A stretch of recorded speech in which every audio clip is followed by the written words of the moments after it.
Hello, everybody. This is part two of my conversation with AD. We started yesterday. I think where were we at yesterday? We were going over the nuances, and you were explaining to me about the business of agriculture in based in Camotes and all the nuances involved. Is that where we're at, or Yeah, are you talking about something else? Or I think that's that's where we get cut off. yeah, I think so. Yeah, somewhere there. Okay, Yeah. so you want to continue then? What's the question? Maybe you fill me The with the question. question was, about, well, you're basically right now a farmer, and you're working in Camotes, and you're basically explaining to me about, problems about being a farmer in Camotes, and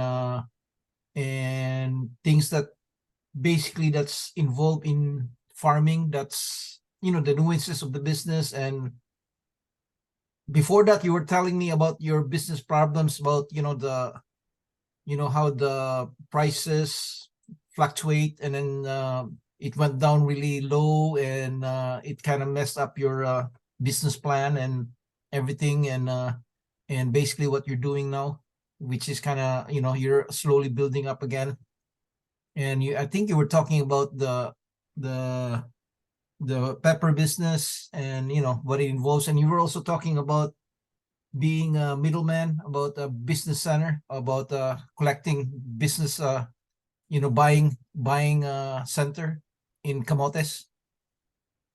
Oh, yeah. So you had so many points going on, so you can pick where you want to continue, basically, because you're the expert in that field. So, and I'm here, I myself am learning, and I do want to get into agriculture when I go back to Camotes. So you're the expert, so you're the one I'm gonna be consulting with, basically, when I get there. So that's one of our goals now when I come back. And that's because ikaw nag-engganyo sa Yeah. akin. That's what I'm trying to tell you. Oh, good. That's good. Yeah. That's good. Hi, Well,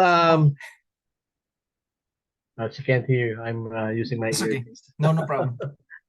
Um, yeah, the challenge of agriculture anywhere in the world, and especially in places like the Philippine economy, Mhm. is really very unique. In a sense, unique compared to other businesses. Right. Um, in other places, agriculture is really there's an environment for agriculture to thrive as an enterprise. Like Yes. in places with large land, like in Iowa, it's a 95% agriculture-based economy, which Mhm. is a very strong economy. Mhm. And we have this thinking of we all believe that farmers and agriculture is very important. But Mhm. somehow in the Philippines, that is not yet. There's still a disconnect in what people believe and how we regard our agriculture sector. In the Philippines, agriculture is viewed as a poor man's job. Yes, that's what I Um, was gonna say. Yeah. yeah, It and has a connotation of being only poor people are doing it, and it's a hand to mouth existence. It's not really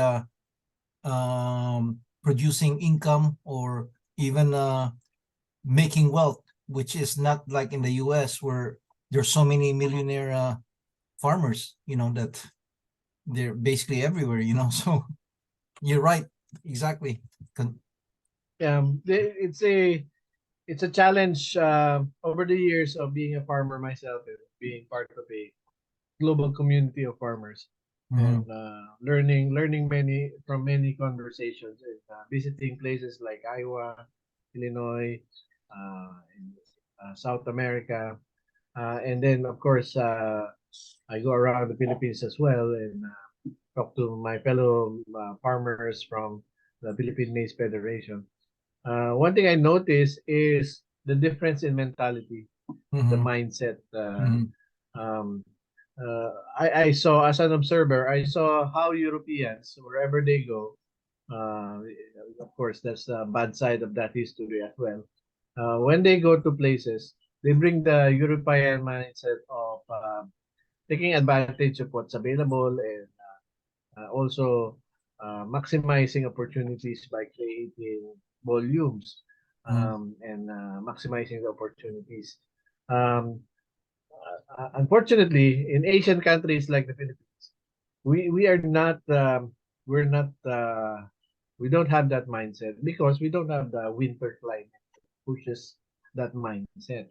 mhm, Meaning, historically, we're more of hunters or gatherers, but we are not agriculture oriented nation because we have all the natural resources.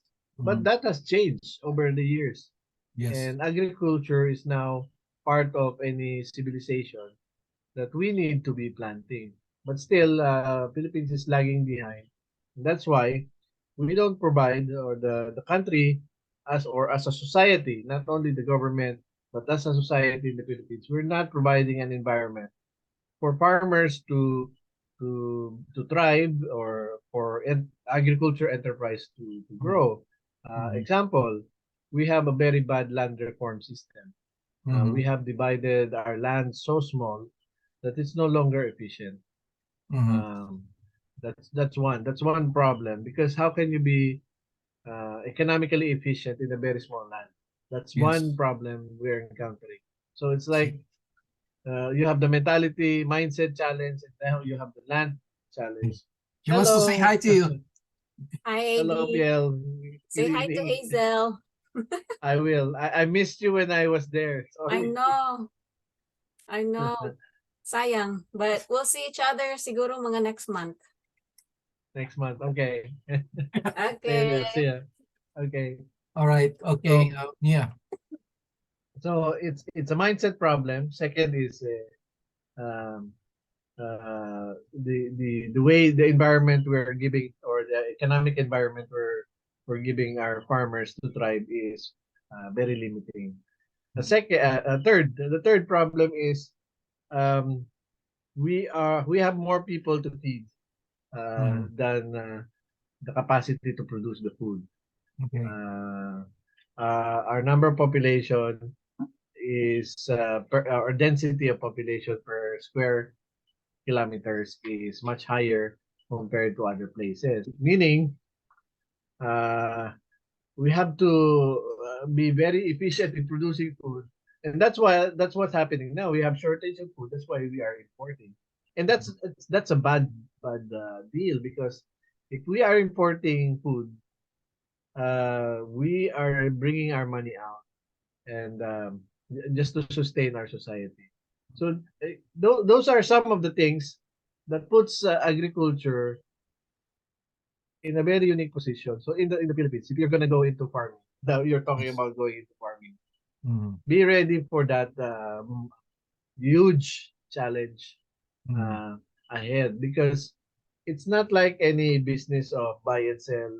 Uh, let's say buy and sell of cars or real estate. Um, Agriculture has a big challenge, and yet, uh, we need food. So Yes. You know, the demand is there uh, because everybody needs food. Everybody eats it 3 times, sometimes even 4 times a day. So the demand for food yeah, is really there. Tapos with the population growing even higher, so the demand is even getting yeah, bigger. So there's some disconnect there. The demand is so high, and the supply is mhm, low, and we're not helping. We're not being efficient. Kulang ang training, kulang ang ano. And then, for example, the land reform example you gave, um, everybody was complaining the we need to give it to the tenants and stuff like that. But you mentioned nahahati yung lupa, so there's no big production anymore. Small mm, plot, small plot na lang. Anong parang backyard yeah, backyard planting lang nangyayari, because you divide it. So how can we sort of stay in the middle in a sense to support big agriculturists with big lands and at the same time help the little tenants na na complaining na they're not getting anywhere na, you know what the stories about land Yeah, reform, yeah. because they're basically, hand to mouth, and they need, the only way they can get out is basically owning their own land, which I don't know if that's true or not, because they end up selling it or losing it anyway. So I don't know, so I don't have the studies, I don't have the Yeah. knowledge, or I don't, but that's just my observation, basically.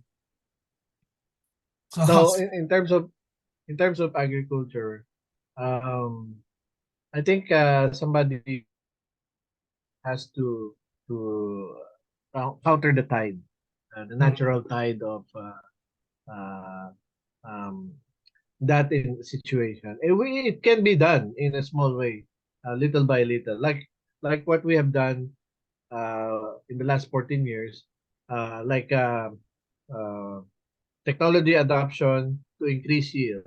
mhm, One 1,200% increase in yield using technology is a big efficiency, you know. mhm, But of course, technology has cost and price. So that's why it is it's an impossible proposition to let or just let the farmers or the farmers that are poor uh, take care of our food system. Those who have money, those who can invest, should start investing mhm. in the agriculture. It may not be as successful as other business like a lending business or a trading business, Mhm. but still the best equipped people are those who have the resources or who always Right. have the access to resources, and it's our responsibility. I Yes. think, I believe it's our responsibility as part of the society that others are not seeing this, but if we see it, we should do something, and Mhm, that's exactly what we did. Me and Hazel, mhm. uh, I was very much into community development, and I saw this happening, and I said, no, lending will not be the solution to camotes, or creating a microfinance Mhm. will not be the solution per se. It may add to an improved environment, but if the enterprise, there's no really opportunity to invest and be productive, that would be a problem. You Yeah. will be overburdening your community with borrowings or credit, but Yes. there's no production. That would Mhm. be a big problem. They Yes. will just keep on borrowing. So Mhm. uh, our move uh, our move then was to, this is part of our story, our move then was to take the big risk of looking at our resources and using it for agriculture. And one of the things we did was our beach property share Mhm. in Camotes. In We Bacau. we put yeah we put that online, Mhm. online on the risk of converting it to just sands Mhm. and grasses and coconut into something productive. Like we were able to get a capital borrowings from that, and we bought a tractor. We expand our operation from 4 hectares to 40 hectares. But then again, the risk hit us uh, because of that sudden price drop during 2016. Um, it was harder for us to recover. What the banks could have done, like what they do in the US, is instead of cutting the resources, is to continue the credit line and wait for the time that it will recover. But we don't have that mechanism in the Philippines, especially the banks.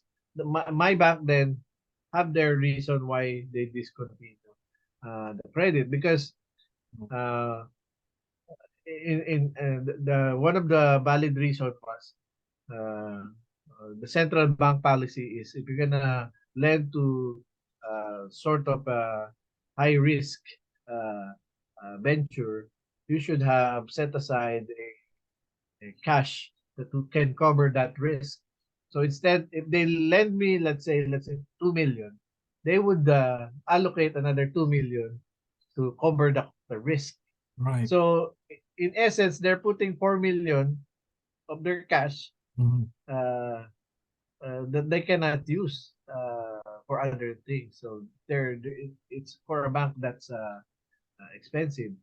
So uh, even banking laws are not conducive for agriculture to thrive. That's one example, practical example of And the it problem. happened to a lot of farmers, probably, not only you. You know, it probably happened to a lot of small farmers who doesn't have the enough resources to carry them out from that crisis, you know. So Yeah, it probably yeah, happened all over the Philippines if you think about it. I mean, that price drop it happened is. everywhere. It wasn't only you Yeah, affected. Is that right? yeah, but somehow, yeah, and but somehow the other farmers, the ones that are more used to this, and in places where agriculture is the only enterprise, Mm, um, they understand, so they continue their production and waited for a good time. Now, when pandemic hit and the Ukraine war happened, corn from 10 pesos now it's around 22 pesos. So very expensive. And a lot of farmers were making money. Uh, and of course, a lot of farmers already stopped producing also because of how it hit them. Meaning to say, agriculture has its ups and downs. That's a given. yeah. So in any business, there's always ups and downs. Yes. There's Um, always risk involved in any business. yeah, So, but agriculture, I believe, is special because we mm, cannot stop producing food. yeah. We can stop selling houses Hmm. or real estate. Hmm. We will be okay.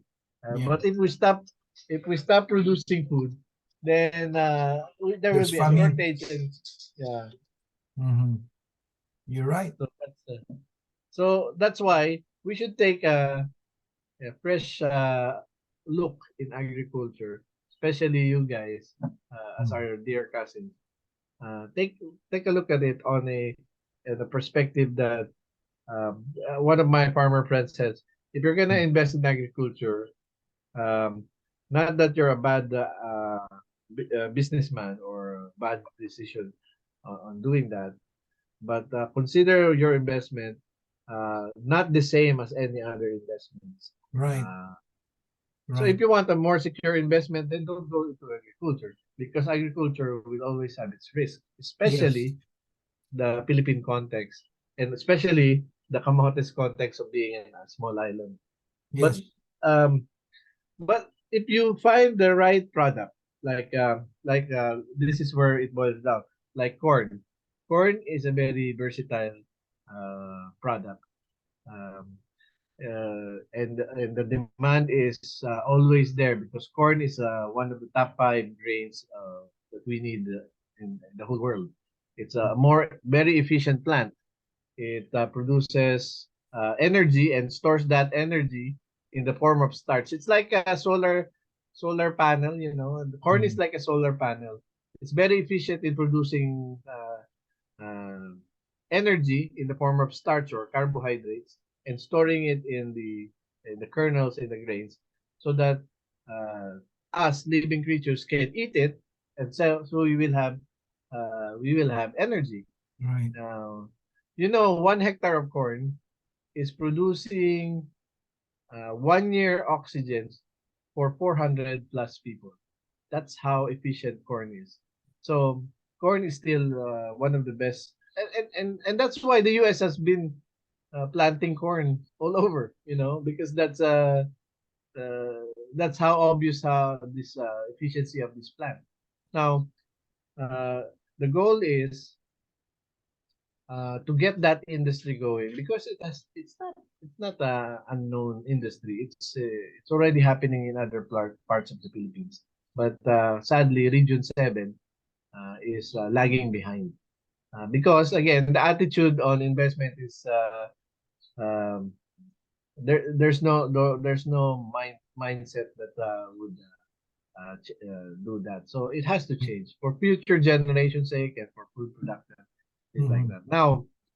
Now, chili, we are doing the pepper, the chili production. mhm. It's another versatile plant because of its premium price and the Right. global demand. And you told And me you just started it this year, right? January? When you Yes, January. how many times have you harvested so far? Dalawang beses na? We weekly we're harvesting. I Okay. think we're almost I think we're already at around 5,000 kilos. Mhm. Okay. It's also a weekly harvest. Okay. Because the size you don't plant it the same time. You plant 1 hectare here, ganun. Ano, the plant itself will keep on producing for 1 to 2 years Mhm. on a weekly basis. Okay. So if you, it's like an orchard type of Right. production. It's Mhm. not plant once, harvest once type Yeah. of deal like corn. Corn Mhm. is like you harvest everything You start at all the over end of the again. season. Yeah. Yeah. Where in pepper or chili, you can keep on harvesting like an orchard. Mhm. So it's a different production system. Before we started this year, we have been observing it for 2 years because we saw how the prices would go high as 1,000 pesos per kilo, especially during the pandemic. Now, how So much is it the now go per kilo right now? it's ranging from 200 to 300 pesos per kilo. Okay. But we expect it to still increase probably till December. But then again, those are just projections because uh, i- when imports started to happen again, which 2 months ago, Mhm. some imports of chili happened, and Oh. it pulled pro. We were already selling at 370 at that time, and then because of the import, it dropped to 180, something like that. Oh, okay. But still at But still, 180, you're still way ahead, yeah, right? I mean, it's still a nice one return. yeah, 180 is still the cost to produce 1 kilo is around 40 to 50 pesos. So 180 is still very good return. Yeah. So Um, 40 to 50 so pesos per kilo is per the kilo, cost, that's the cost to produce. Yeah, and you're selling at 180 per kilo. yeah, yeah. So that's a big return. So yeah, that's a big return, but you have to consider the volume, yeah, consistency, and the demand, how you can deliver it to the buyers. Um, Mhm. it's like if you can achieve the volume, of course, that would be a lot of money. And what kind of That's volume are what you saying that's uh, used to be a skill? actually I have a standing order around 4 to 6 tons, 6,000 4 to kilos. 6 tons. How, I how cannot. many I'm hectares not. can produce that 4 to 6 tons? You think? Um, mathematically, you need you need 10 hectares mathematically, Okay. but you have to consider labor.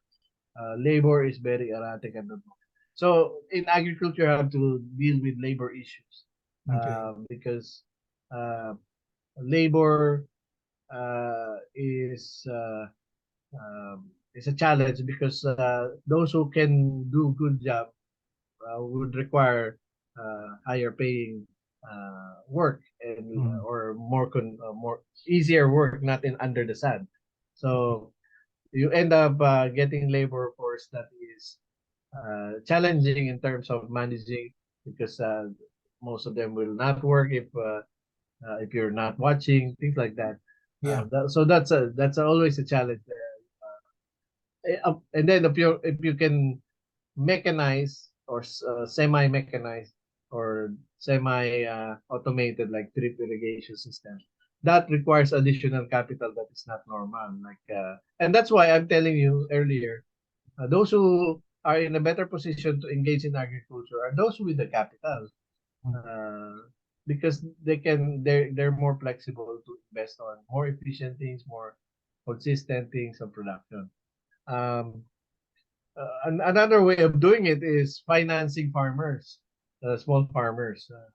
Mhm. So you could capitalize and that's our goal. Later on, we will ask other farmers if they're interested to plant it. We're gonna be the buying center again for the for the farmers, just to meet that very high demand of.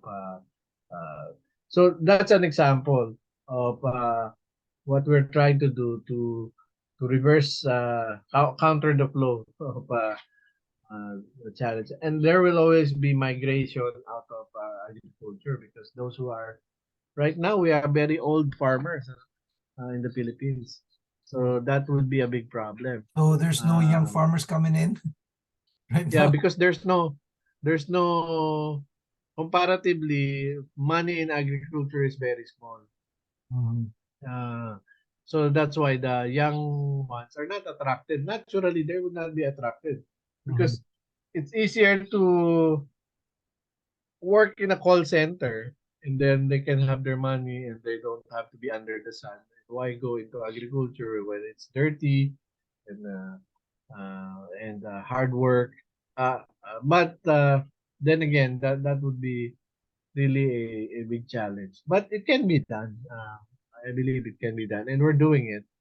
Mhm. Um, right now, you have to also the challenge of pest and diseases. That's what we're encountering now, and that's why uh, we said we're gonna do one year of practice, Mhm. so we would understand production challenges, and we're encountering that. Um, so we are taking notes of how it is being done. Again, we're a pioneer in this. We were a pioneer in high yield corn. Now we're a pioneer in uh, Mhm. chili production. We also did last year during the pandemic 4 hectares of squash, and then 1 hectare of eggplant. So we understood what were the challenges on those crops Mhm. as well. Mhm. So far, you think the chili has the most potential then? Is that out of the Uh, com- yeah, compared to the squash there are cheaper sources, so we cannot compete on the price Mhm. of the squash. And we also observed that the soil is not conducive for squash. Uh, the crop is not as good quality as other places. In eggplant, uh, we notice high the what we call the pest pressure is too high. Um, okay? but then again, that would be solved by the technology. We're just waiting for the release of the new technology on eggplant that would dramatically lower the cost. And these are common vegetables that are in high demand always. Uh, but the challenge again is the pest management. Mhm. Um, and uh, and those are uh, challenge for smallholder farmers as well. What about in the chili, the sili? What's the biggest challenge in the sili then? Just the labor or? The biggest challenge is right now we are uh, encountering. It's not the biggest challenge, but we're encountering the fungi. We're not familiar with that pest, so Oh, okay. we are dealing with it, and we are able to resolve it. So Mhm. now we're rehabilitating uh, Mhm. production. So it's interconnected. It's not to say one challenge is bigger than the other, because it's interconnected. Like if you don't have good labor, they don't know how to take care of plants. Then you will have problems of disease. Mhm. But if you have good labor, then that would also mean you would be spending higher salary compensation. So that would be a challenge if Mhm. you want to have a good profit margin. Uh, the goal is to create the whole ecosystem. Like in our case, we have been exploring already. We talked to the UST on having a dryer for chili. So we will Uh-huh. dry the chili, process Okay. the chili, because when you dry it, it stays longer and it's lighter to transport. You can transport more volume. So you just keep on buying from the farmers, Mhm. dry it and process it and then pack it, Uh-huh. and then you have more wider market because restaurants are using the powdered chili, not Oh, okay. the fresh ones. So it So doesn't have to it be will be, fresh. It doesn't have to be fresh. Then you can sell. yes, yeah. You know, okay. Yeah. And you cannot do that to eggplant. So it's in that part that's more versatile. Uh, Squash, you could actually make it as a squash flour, but nobody has really messed. You know, it's very expensive. The squash flour is very expensive in the US. Okay. Um, Yeah. it's just that nobody is investing so much in the Philippines. There is already the ones buying flour or making them as noodles, the squash flour. They taste well, but then again, it's a complete value system, and giving the opportunities to to uh, to the place like in the Philippines or in Camotes. Um, Yes. Hmm. Yeah. And also just like you said, you know, the people with the resources to do it, they have to have that extra motivation, the yeah. the mission. You should have a mission, basically, Mm. to provide food for everybody. I mean, something that you know that get you over the hunch of oh, what's the best investment I should put my money in? You know, should I put it in real estate or in stocks or whatever, or should I put it in a risky business like agriculture? But if you, just like you said, if you have that mission in your mindset that what you're doing is feeding the people, giving food on Mm. the table, then that would push you there. If you know, if that would basically, that you have to have that right mindset that you guys have. I mean, that's a big risk Mm. that you took. You know, going to Camotes and you know, and quitting your jobs and starting a new life. And I mean, if you didn't have that mission, I don't, you know, you probably can't go on for 14 years without quitting, you know, and say, ah, let's Yeah. forget it. Let's go back to Bacolod or whatever, you know, or do something or go Yeah. abroad. You could have done that a long time ago, but you stuck it out. And because you have that underlying mission in your head that what we're doing is to benefit the people. Mm. It, And it's not it's not also a all bad sign for agriculture. We can see a lot of good agricultural corporations happening. mm, Like one of the biggest is Cargill. They started as a grain trader in Iowa. mm, Now they're one of the biggest in the world. mm, In fact, the biggest in the world. And, so what I'm saying is agriculture, if you compare it to other businesses that like what you said, stocks or the real real estate, estate. it's a different system altogether. Mm, But can somebody make money in agriculture? Definitely yes. mm, If they have the business skills and they have the resources and they have the tenacity to find a solution. Uh, but because if you keep on comparing it to real estate or banking or lending, it's a different thing, yeah, really. yeah. So there should be an understanding or appreciation that you can still make money in agriculture, not only just as a mission, although it is So in the there, form of mission. yeah. So Yeah. you're saying the profit motivation is there, making money motivation is still there. Besides the mission that you have in your heart.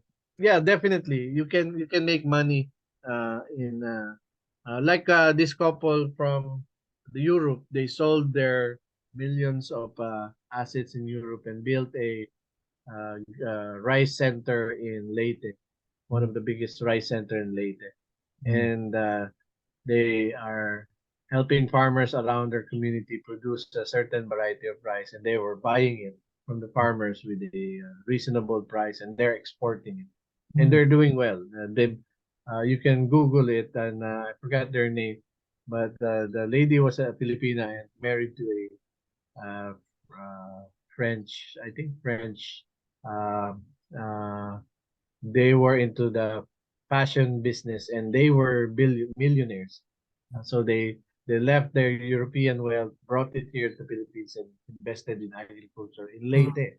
Yeah, and probably since they're really millionaires, they also what we're talking about having that mission. They probably came here because they wanted to help. I mean, considering Yeah, they're they wanted to help, yeah, but they are also making same time. money.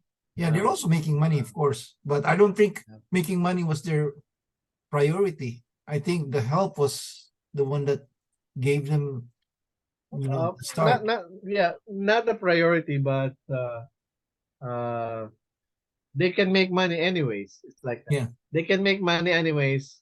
So why not add the developmental investment side to it, Mhm. which will benefit a lot of people. Right. Not necessarily because sacrificial mission, Mhm. but it's just like icing to the cake or cherry on top type of deal. Mhm. Because like Dole had invested so much in the Philippines. They Right. have large pineapple production in the south. Mhm. Even the Europeans, when they came to the Philippines, they invested in sugar production.